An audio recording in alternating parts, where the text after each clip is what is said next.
Survei Poltreking, Prabowo ungguli Anies dan Ganjar di Jabar. Survei Poltreking menunjukkan elektabilitas Prabowo Subianto mengungguli dua bakal calon presiden lainnya, Anies Baswedan dan Ganjar Pranowo di Jawa Barat.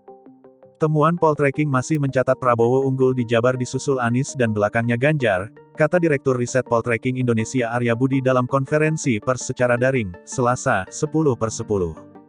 Arya mengatakan Prabowo berada di posisi atas dengan elektabilitas 44,2%.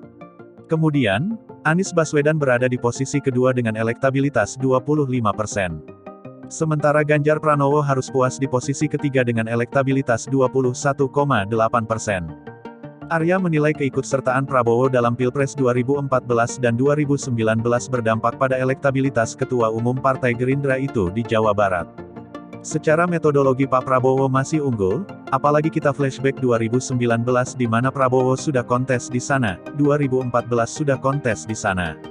Prabowo mendapat suara hampir 60% tentu tidak mengagetkan dengan angka ini, ujarnya.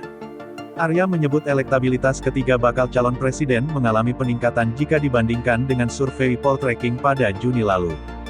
Kala itu, elektabilitas Prabowo berada di angka 38,5%, Anies dengan angka 22%, dan Ganjar dengan angka 20,2%.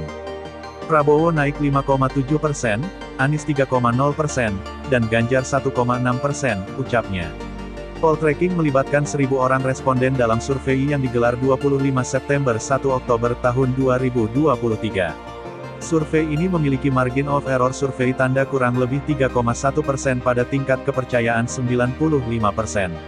Selain Poltreking, lembaga survei nasional LSN juga mencatat elektabilitas Prabowo unggul sebagai baca pres melebihi Ganjar dan Anies pada survei 20-30 September tahun 2023.